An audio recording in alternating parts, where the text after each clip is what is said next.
Good afternoon and good evening to our viewers connecting from around the world. I'm Lien Snej, the director of the Arts and Culture Center at the Middle East Institute in Washington, D.C. And it gives me great pleasure to welcome you all to our first Writers' Talk in our webinar series, 10 years after the Arab Spring, Middle East Writers Reflect on the Arab Spring.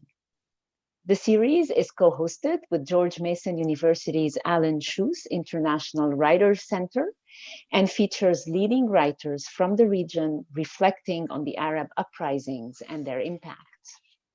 MEI is especially delighted to be partnering with George Mason on this program, and I want to extend a special thanks to Matthew Davis, the founding director of George Mason University's Writers Center. He has been instrumental in putting this series together, and we are very appreciative. The Alan Cheuse International Writers Center at George Mason University celebrates the art of creative writing as a means of international dialogue, education, and understanding. At its core, the Cheuse Center facilitates the exchange of international creative writers and writing to help promote the world's diverse literatures and foster the great empathy writing can provide. The Writer Series features 4 writers from 4 countries over 4 months. It kicks off today with award-winning Tunisian writer Yamen Manai discussing his newly translated novel, The Ardent Swarm, originally published as L'Amas Ardent in 2017. Our conversation with him looks back at the 10th anniversary of the start of the Arab uprisings in Tunisia, when a young unemployed vendor, Mohamed Bouazizi, set himself on fire on December 17th to protest against injustice, high unemployment, inflation, and corruption. His act ignited the uprisings known as the Arab Spring that swept across the Middle East. The MEI George Mason University Writer Series will mark this historical moment, following the chronological order in which the Arab Spring unfolded itself 10 years ago. We are therefore hosting next an Egyptian writer in January, a Libyan writer in February, and closing with a Syrian writer in March. So keep an eye on our announcements as we work to confirm our speakers. Literature is a true mirror of our societies. And at a time of anguish and uncertainty, a lot of us turn to books to locate and understand our own feelings and situations. And we hope that this writer help us better reflect and understand where societies in the Middle East might be headed, and how writing and literature can help us heal and craft better futures. So without further ado, I would like to introduce our guests today. Yamen Manai was born in 1980 in Tunis and currently lives in Paris. Both a writer and an engineer, Manai explores in his writings the intersections of past and present, tradition and technology. He has published 3 novels with Tunisia-based Elizad Editions, a deliberate choice to ensure that his books are accessible to Tunisian readers. La Marche de l'Incertitude, 2010, was awarded Tunisia's prestigious Prix Comar d'Or. La Serenade d'Ibrahim Santos in 2011, and L'Amas Ardent 2017, which earned both the Prix Comar d'Or and the Prix des Cinq Continents, a literary prize recognizing exceptional Francophone literature. Welcome, Manai. We are so honored to host you today. Our moderator today is Matthew Davis. He's the founding director of George Mason University's Alan Cheuse International Writers Center. He is the author of When Things Get Dark, a Mongolian winter's tale, and his work has appeared in The New Yorker, The Atlantic, The Washington Post magazine, and Guernica, among other places. He has been an Eric and Wendy Schmidt Fellow at New America, a fellow at the Black Mountain Institute at University of Nevada, Las Vegas, and a Fulbright Fellow to Syria and Jordan. He holds an MFA in nonfiction writing from the University of Iowa and an MA in international relations from the Johns Hopkins School of Advanced International Studies. I cannot think of a better choice of a moderator to kickstart our series today. Thank you both so much for joining us today. We are so looking forward to your insights and conversation.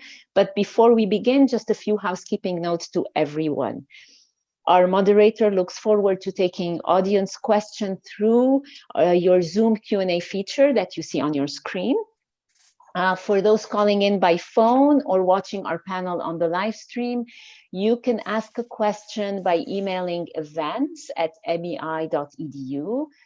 If you have any technical issues, please email events@mei.edu. Feel free to ask a question at any time throughout the conversation, and Matthew will incorporate as many as possible in our limited time.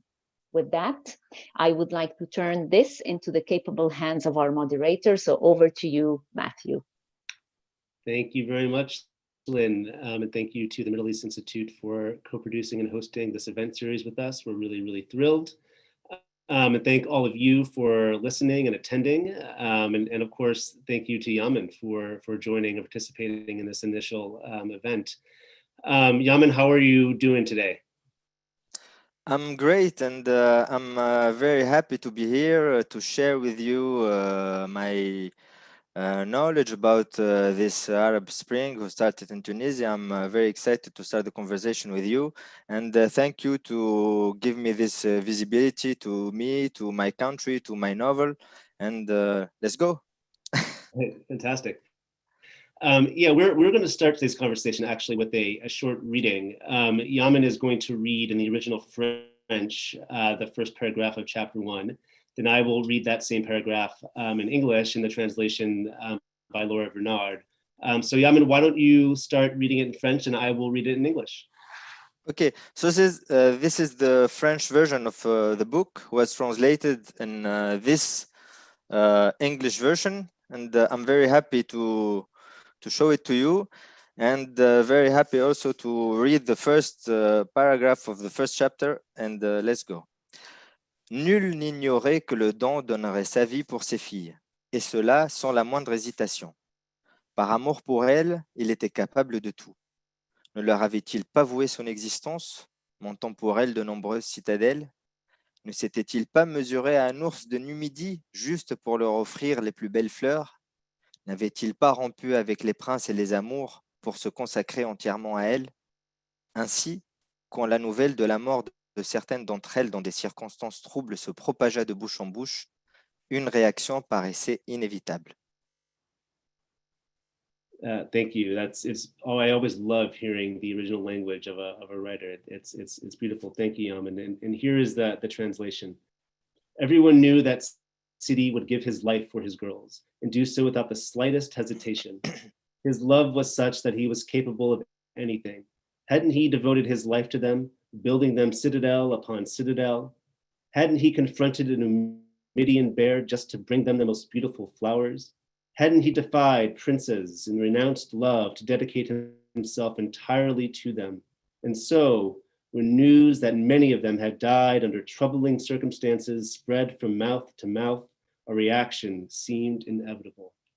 And so I think, what you hear there is that when this novel begins, the city's bees have died, and the Tunisian revolution has already happened. So this is a novel that takes place in the present tense after the revolution.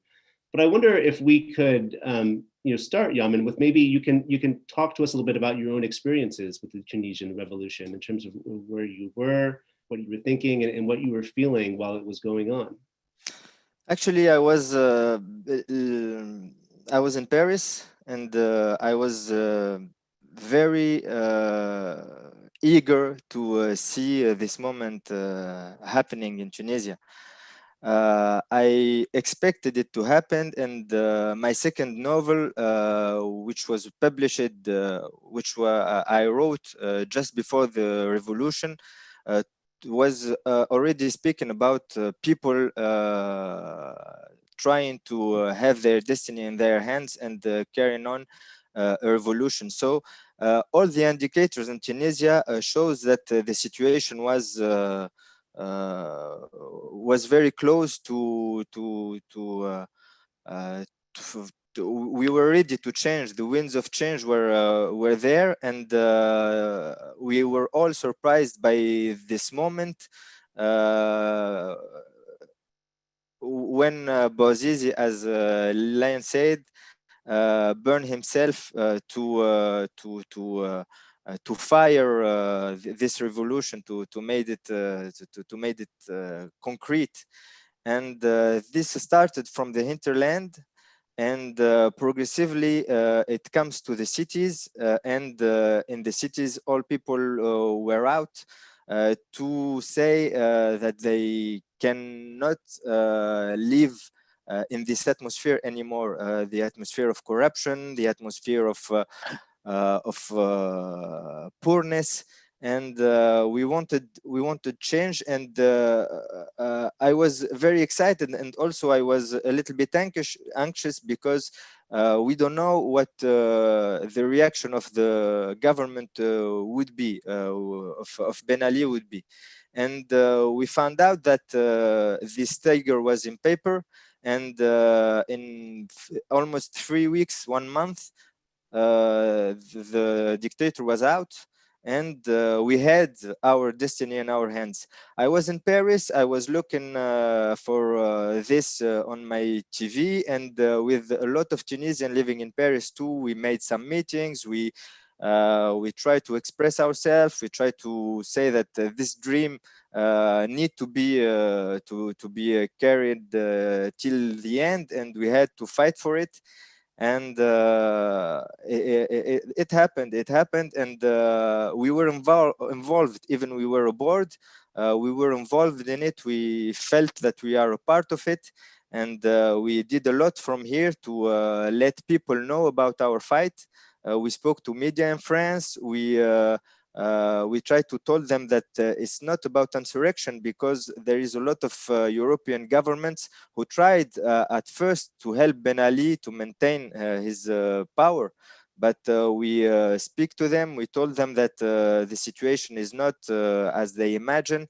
We were the people, and we want to change. And the change happened. And as I said, Ben Ali went to Saudi Arabia, and he was exiled there, and we started a new adventure and new journey.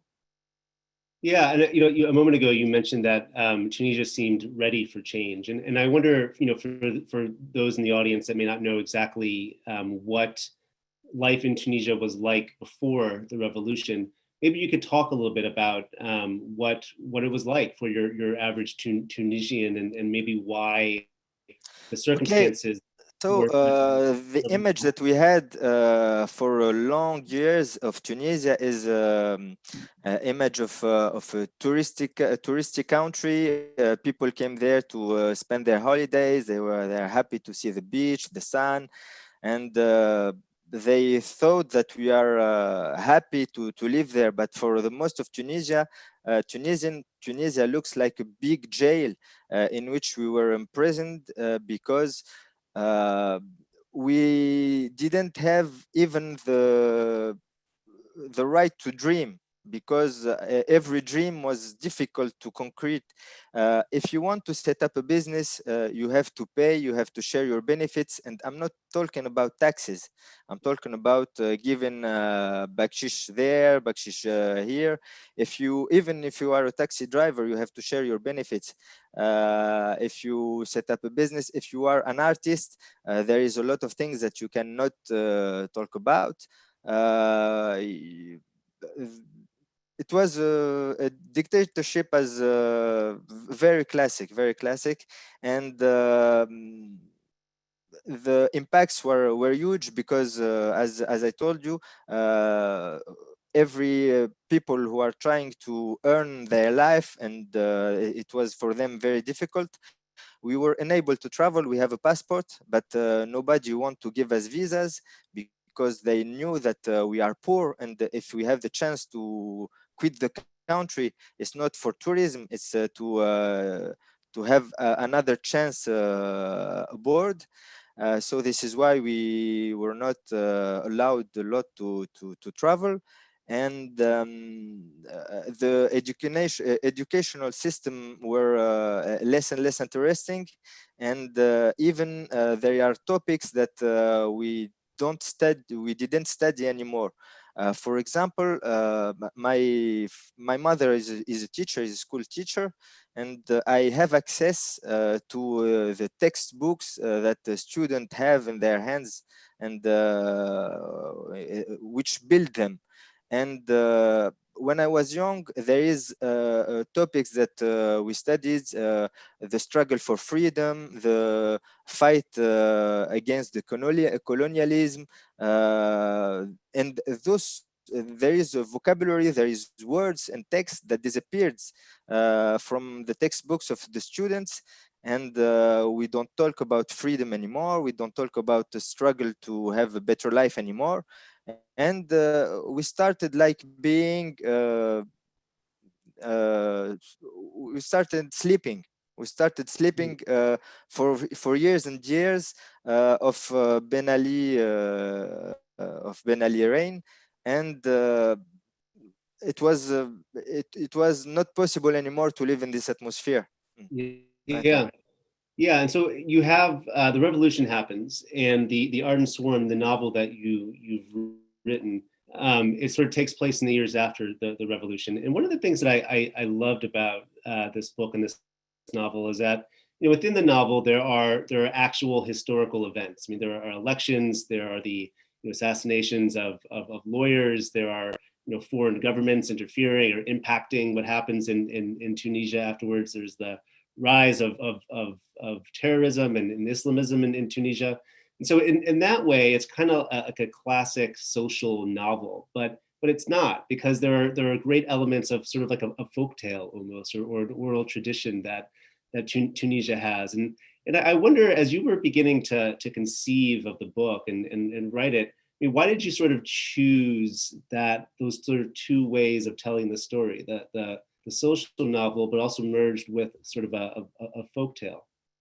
The tale comes, I think, from the bees, and the bees are for us urban guys so far from us that when you read about bees, it looks for you like a tale, but they are not belonging to fairy tale. They are belonging to our real life, and I didn't want to speak only about Tunisian, about men, about the place of men among other men, the place of men of the society, or to imagine the society without imagining the nature which is around. Because I think that we have to think about this more and more. This is our main fight. Our main struggle today is to keep our planet not clean but viable. We have to live and to keep this planet good for living. And I wanted to an idea that will allow me to kill. I'm sorry, to kill two birds with one stone. To speak about man and also to speak about nature. And I was blocked for long months because I didn't have the angle to speak about man and to speak about nature. And then one night I was on my couch. I was looking on the TV, looking to National Geographic, and I saw a documentary about the bees and how they live, how they behave, and how they behave when they are attacked by the giant hornets, which is the worst enemy that the bees can face. They are barbarians as the terrorists are to us barbarians. So, but they don't behave like men. They have special behavior, and this special behavior is very, very inspiring. And this is what we called L'Amas Ardent, which is the title of the novel, and which was translated to the Ardent Swarm. So when I saw this documentary, this was this stone with which I would just fire two birds. So I was very glad to have this idea, and I described the evolution of the Tunisian society through the eyes of a beekeeper who is invaded by giant hornets coming from aboard. Because from my point of view, what we experienced in Tunisia after the revolution, the new speech that we had, which was Salafist, fundamentalist, Islamist, I didn't grow up with in Tunisia. When I was kid, we didn't speak about Islam like that, and we didn't put it in the center of what we call the social contract between everybody who's living here. So this idea of the giant hornet coming from aboard, and this speech coming from aboard. So this is two parallel. The parallel that I wanted to establish was there, and I chose to write about the Arab Spring through the eyes of the beekeeper. Yeah, that's I love that story. Thank you for sharing that. The idea of you watching a National Geographic So documentary. I'm sorry, Matt. I just want for everybody who's hearing, if you want to see it, it's possible to go to YouTube and to type giant hornets versus bees, and you will see the behavior of the bees, especially the behaviors of Japanese bees against giant hornets, and you'll be surprised and how to see this miracle. Actually, it's a miracle for me. Yeah, it is. It is, and I think it's, you said so many interesting things in that answer. One of the things I want to, I'll go back to a little bit about the role of Islamists in Tunisia, but I did want to ask you a question about your main character, Sidi, and he is a beekeeper, and sort of we see Tunisia through his eyes, both in the countryside, the town of Nawa where he lives, but also the capital of Tunis. And of course, we see, when he was a younger man, his years in Saudi Arabia. And so I wonder how did you settle on Sidi as your main character, and was he sort of based on someone that you knew as a young boy, or what sort of came into creating him as a character? I think that I saw it in my mind. I saw it, and he was for me a sort of guide. I'm not the kind of writer who think that you build the story and that you build the characters. I think that for me, writing is like discovering. With my imagination, I'm allowed to travel to an existing world. I think this is how I feel. I feel like my imagination is like a visa, and it allow me to go to a world which is existing, and I discover it. I don't build it. I just discover it, and I go there and bring things back. And I was there when I was looking to the documentary. I saw the bees, and I saw this old man, and I didn't have it exactly. I need to discover it more. And for me, he was a guide.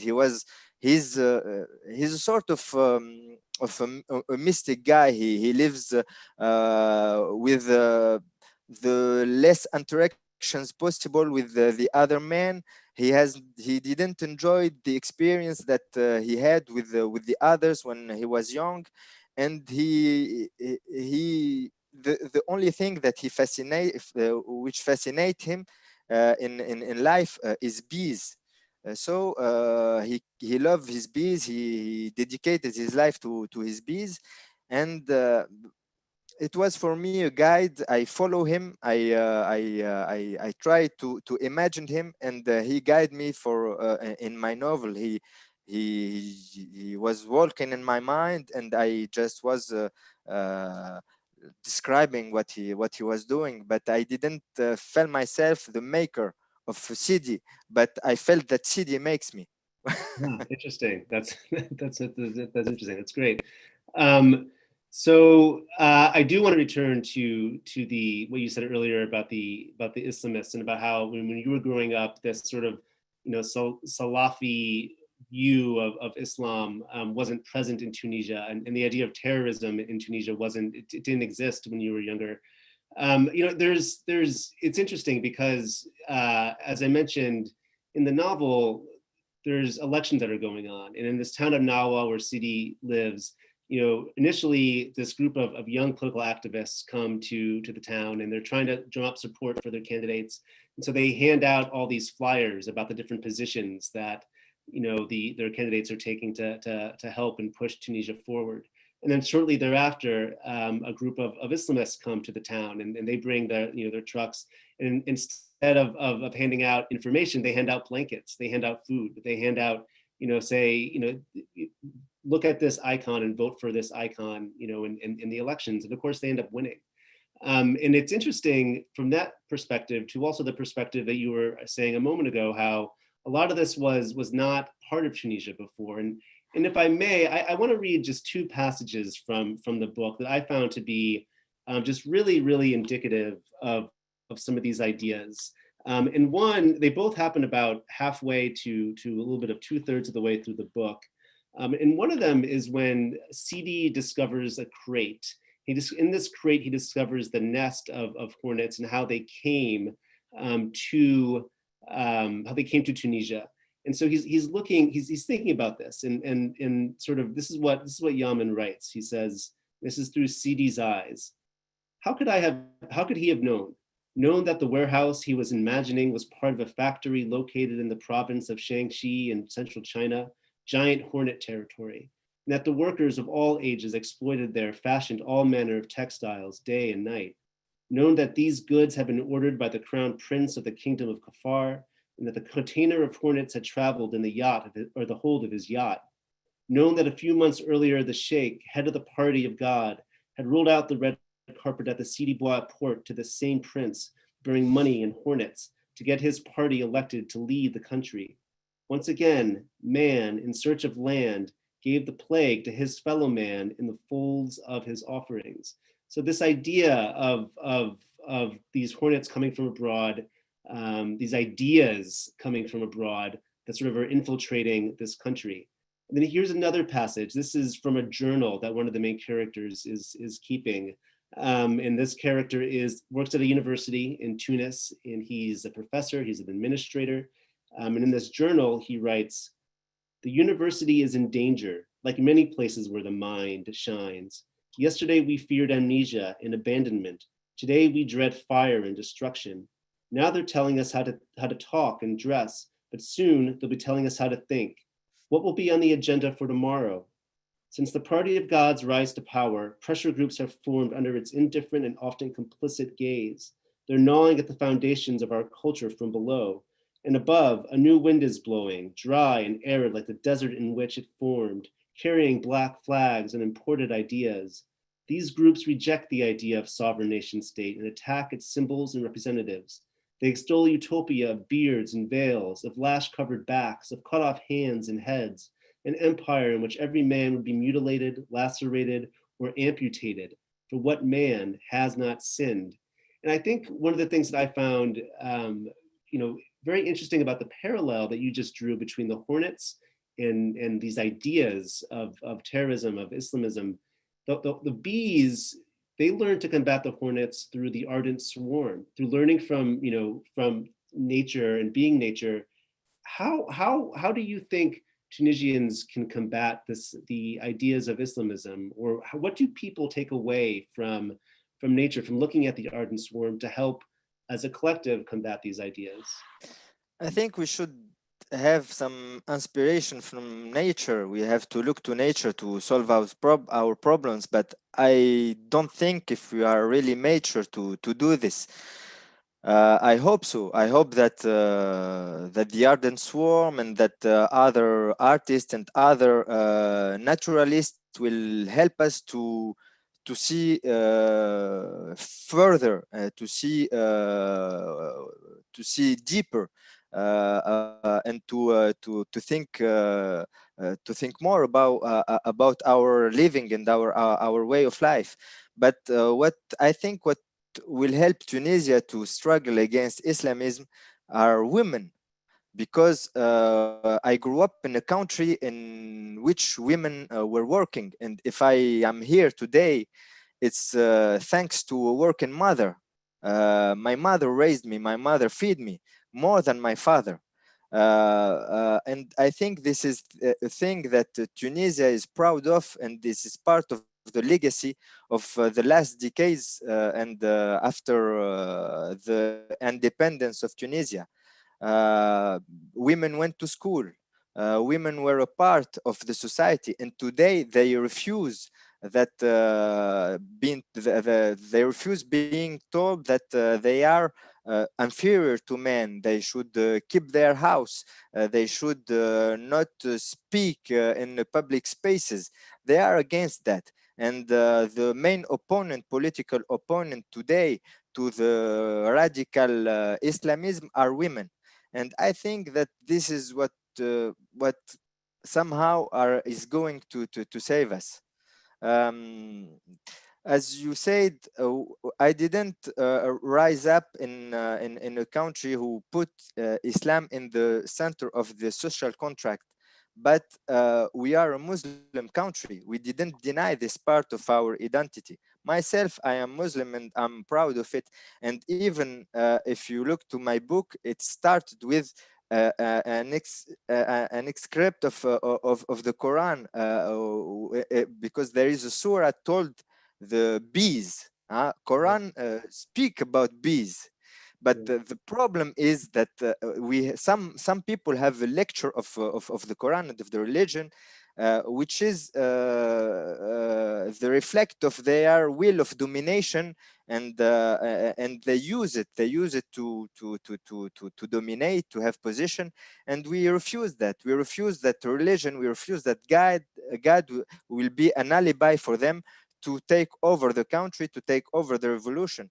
We want to live together peacefully. We want to welcome all the differences. We don't want to, and I speak for the most, I think, of Tunisian. We don't want to have a bloody land where we cut hands and we cut heads in the public spaces. Because as you in the extract that you just read, uh, who didn't one day made the mistake? Right. Myself, I made mistakes, but I don't want to be punished as the Salafist want to do. For me, it's I think that we are not ready for this kind of society in Tunisia, and I hope that women will continue the fight, and I hope that men will give them help, because today we hear more women fighting for that society than men. And I'm very proud of it, and I want also that they have the support of men in their struggle for equality. Yes, in many ways the same in the United States. Women here have been instrumental in helping save our democracy here. And there is Matt, excuse me, I just want to say one thing. And the rise of Islamism in Tunisia is not they come in the democratic landscape, and they made their way because they were sponsored, they have money which come from abroad, the money that they use and to have votes of the poor people, and the land was fertile from that sense, because as you mentioned in the story, they went to the hinterland, and instead of distributing tracts and speech, they do distribute goods. They distribute something to eat for poor people, and they told them, we are the representatives of God here. We are for justice. We are for help, for each other help. And they did had a lot of vote from those poor people. And this vote in Tunisia, we told it the biscuits vote. So this is an ironic way to design this kind of vote, the vote of poor people, for which we have distribute those goods. And for me, I use um, those goods as a host of these giant hornet nets. These goods coming from abroad to be distributed in Tunisia to have the vote for the Islamists who have an idea not for the country. They want khilafah. They want something that not about Tunisia. They want the Islamists in Tunisia. They are a branch of the Muslim Brothers who don't have who don't imagine the future of countries. They imagine future of the region. And I will say it, I'm not against that you have a synergy or federation about that gather all the Arab countries, but not in the way that they are doing it. Yeah, You understand? I don't know if I'm clear. No, you I would be delighted if, for example, every Arab and Muslim guy will be able to travel in all the Muslim lands without visa. But this is not true today. Okay, yeah. but the project they have, it's not the project of synergy of as I can imagine between those countries. They don't want countries at all. They don't want local identity at all. But we do have history. We do have local identity. We are not just Arab Muslims. We are Romans because we had Rome in our land. We are from Carthage. We are because we had a legacy from there. We are Berber because we had also this pillar from our identities. And we cannot say that we are nothing but a subject for khilafah. This is not true. So thank you, Yamen, for clarifying all that. And I want to ask people to continue to write questions if they have them. We're getting some great questions coming through. And one of the questions, Yamen, has to deal with why you chose the form of a novel to express your views on important issues. And I wonder if we can expand on that question a little bit. What has the literature coming out of the Arab world the past 10 years after the Arab Spring started? I mean, what is the role of literature right now and of writers right now in that part of the world? And why did you choose to use a novel to express your views on these issues? I think I think this is my talent. I won't say that I'm talented, but I have this talent and I use it to criticize the situation. There are people who have other talents and they have to use it to do this. I grown up with books, I grown up with novels, and I like this, and this is my home. Novels are my home, and also my weapon to express myself, and also my medicine to help myself feeling good. So this is why I choose novel. But there is people who are doing theater who did, for example, do some piece of theater. There is a journalist who write articles. There are politics who do politics. Everybody have to contribute, and everybody had to use his talent to try to change the situation and to try to make people aware of the situation. And I think that literature, Paul Valéry, who is a French poet, said, politics is the art to make people lose interest in what they interest them really. And I think that literature has the exact inverse role. Literature is made to interest people of the subject that they should look at. And it's a ludic way, it's a joyful way to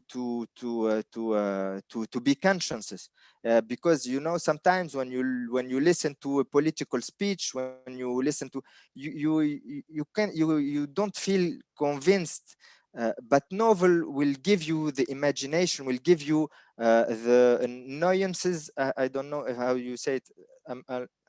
Nuances. Yes, nuances, and will give you the material to have your own opinion. And if when you write a novel, you will think by yourself, you will imagine by yourself, and you will construct yourself. So I think that literature is important, and unfortunately, literature to be shared, need some atmosphere.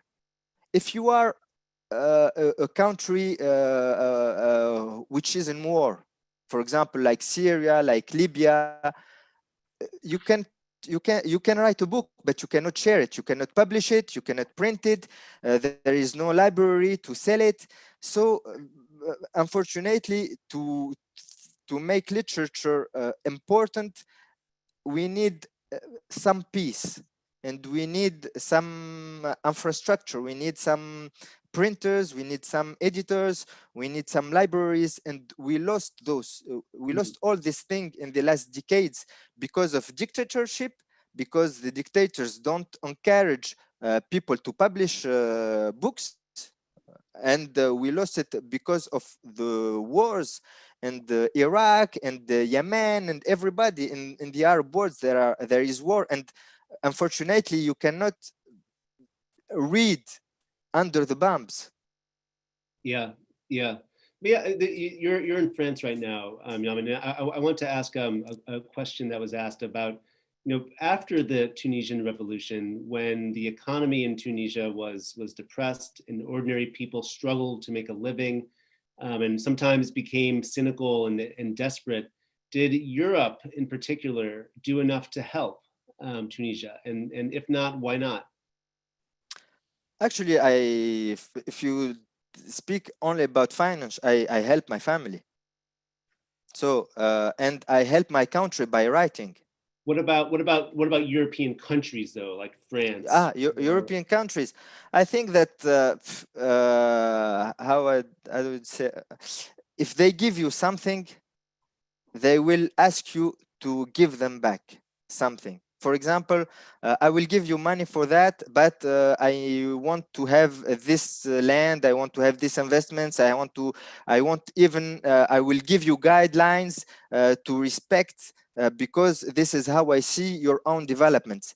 And this is the main problem, and this is the nest of the Islamist thoughts, that this dependence and this domination that the Europeans, and more, and you cannot exclude the United States from the equation, that they they stole our destiny from our hands.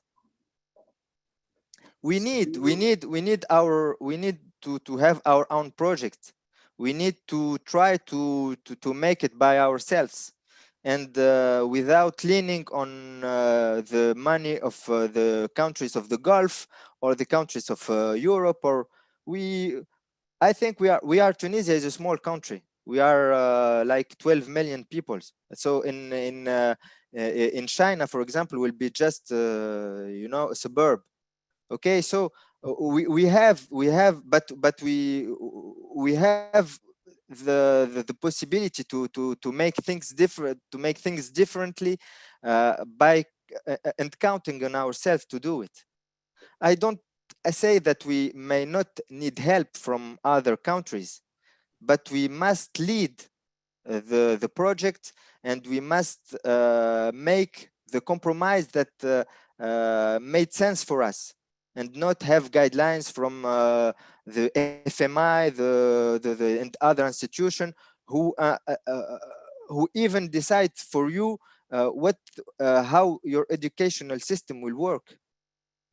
So we have first we have to look to ourselves and to be confident, because we have enough wealth. And I don't speak about oil, or I don't speak about gas, but we have young people eager to participate, eager to change things. But for the moment, there are almost the same old guys who are in the government and taking over our dreams again. Okay. So one of the it's interesting you say that, because one of the questions here is what you would say to people who think that life was better in Tunisia before the Arab Spring. We cannot go back. Actually, the situation of today is the consequence of what was tomorrow, or what was yesterday. So there is a lot of people who said when Ben Ali was there, the situation was less tough. Okay, maybe it's real, but this is not the sense of the history. We cannot go back. We did something, and what people need to know is the dream, because it was a dream. This revolution was a dream. A dream is more beautiful than a reality. When you concrete your dream, there is a disappointment that comes with it. For example, if you dream to go to Amazonia and to travel to Amazonia, you dream of it, but when you are there, when you are facing mosquitoes, when you are facing maybe fever, tropical fever, something like that, this dream, you will make it, but it will give there are some drawbacks when you make it true. But we have to assume this, and we have to say that we can change. We still can change the situation in our favor. We didn't lose things. The fruit of the revolution is not mature yet. We have to wait. We have to be vigilant. But there is something really we earned from this revolution, is the freedom of speech. Maybe it's not something that you can eat, maybe it's not something that you can spend to, but it's real. And we have today the possibility to criticize and to say that we are not, that we disagree with the situation. And this is this thing, we didn't have it at Ben Ali times. And this will be our weapon today to change the situation and to make people aware. We have the freedom of speech, and we can show by our finger exactly what thing we need to change. And for me, this is priceless. You know, it's interesting, because in the, you get a sense of that in the novel when Sidi is going to Tunis, and he notices the large amount of newspapers that are new, that are on the streets, that he didn't realize before, because they weren't allowed to exist before. So that certainly is something. And I do want to just say that the Ardent Swarm comes out in February, but it's through Amazon Crossings. You could buy it on Amazon now and get a pre-order so that it arrives in January or February. And this is your. But sorry, I think it's also available in ebook even right now. Okay. The paper version will be available in February, but I think that the ebook is available from now. Great. And this is your first novel that's been translated into English, and so maybe you can talk a little bit about what that process was like with Laura, your translator, and just also the experience of having this book translated into English. Okay, for me, it was a really joyful moment to have this translation concrete, because I grown up with translated novels. When I was kid, I read, for example, William Defoe. I was Robinson Crusoe. I was Gulliver. I was Jane Eyre. I was Tom Sawyer. And all this, I read it in my mother tongue language. I read it in Arabic, and it made me travel, and it gave me the sense of humanity. I do believe that we are all the same. because I read books written by foreigners, written by guys from whom I was separated by oceans, and I felt what they want to express. And I do believe that it's a pressure. The act of translation is precious, and we need to translate more books. And I'm very happy to be translated in English and to be accessible in English. And it started with Lara, who has some relationship with Tunisia, because I think that his father or his grandfather is Tunisian, but she's American and she lives in America. And she heard about the novel, and she's translator, so she buy it. And I think that this is how she discovered the book. Actually, it was like fortune. By chance, she discovered it by chance, and she translated a part of it, and she won a prize, which is the pen prize for translation, which is, I think, a very good prize, awarded $10,000. So it was nice for her to win this prize. And this prize help her to be in contact with some editors, I think. And Amazon Crossing was very interested, and we made it with them. And Lara was my translator, so she continued the translation. I worked a lot with her. She was very happy to work with me, because I was always available for her, because I do believe in this precious act of translation. And I think that a writer is not, the novel is not in the service of the writer, but the writer is in the service of his novel and his message. So I'm very happy to be translated in English, and I hope that people will read about those bees, those people who live in Tunisia, and they will have faith and hope in the future, because this is the sense also of the book. I describe a very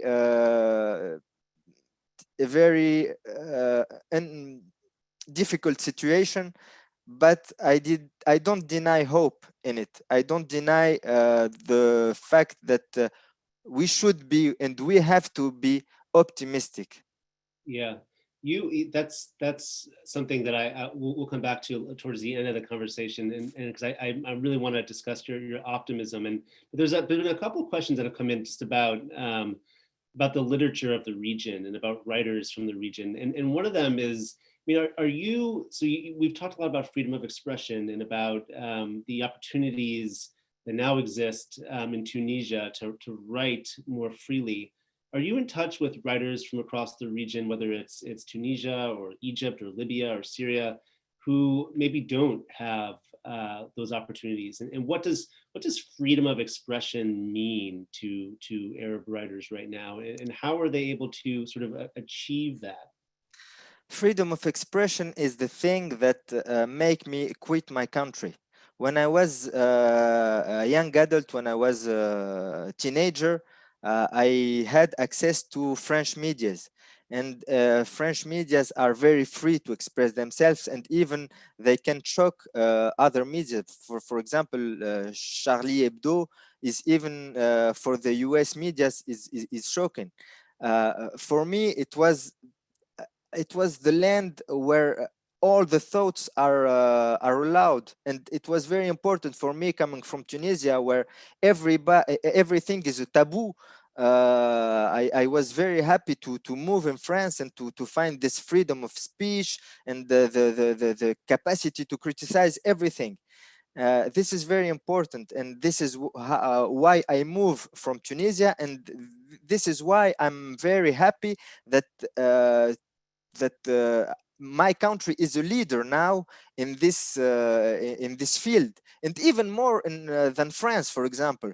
The freedom of speech in Tunisia is even more is stronger today in Tunisia than in some Western countries.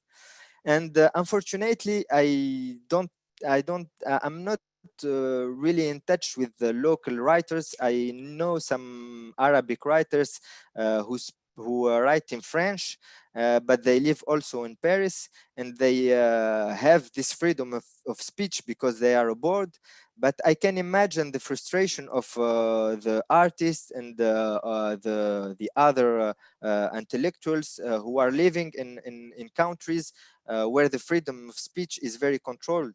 So I can imagine the frustration, for example, of some Egyptians or of some Syrians or some Libyans, and may the God of freedom of speech bless them, and I hope that they will be free to say whatever they want to say. It's very important.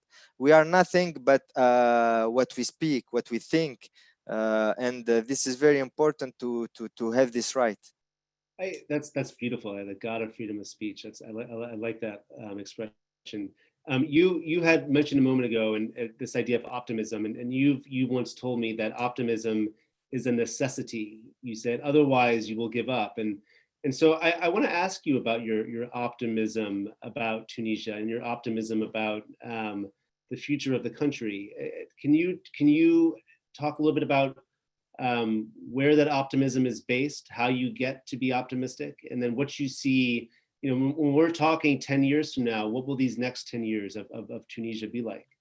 The optimists come from the newborns. I have a daughter. I have a young child, and I want to let her a legacy, a word where she can live, and I won't give up the fight for her.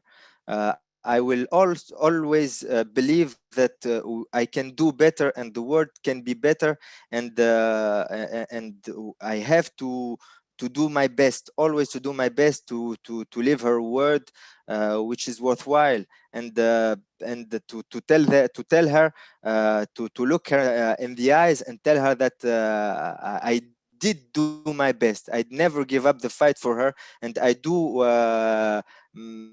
I was optimistic, and someone told me, how do you see the future of Tunisia? And I told him, if I cannot make it, if the next generation will not make it, and the next generation will not make it, there is a generation who will make it and will give this country what he deserves. I will die, you will die, and the others will die, and there are newborns, there are newcomers who will come, and maybe they will win if I lose. But I can lose. It's not a problem, but I have to do my best. And this hope, this optimism, come from the newcomers, the newborns, and maybe from them they will come people who are more smart than us, who are more strong than us, and who will take the fight for them, and then they will concrete what we started. So maybe we will lose the round, but all of us in the next comers, we will win the fight.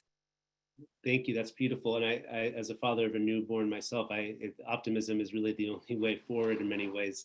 We're going to end momentarily, but I just want to encourage everyone, if they can, to go buy the Ardent Swarm. It's a beautiful book by Yamen, and it's a beautiful translation by Laura. And please get it. Please read it.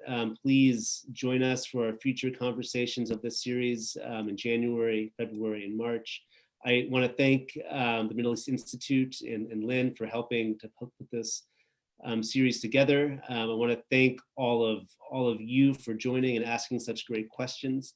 And most importantly, I want to thank you. And I believe this is your first public event in the United States. Is that right? This is right, and I apologize for my English. It's not my first or second language, so The next events, I think I will be more pertinent, but it was a great experience to be with you today, and I felt myself in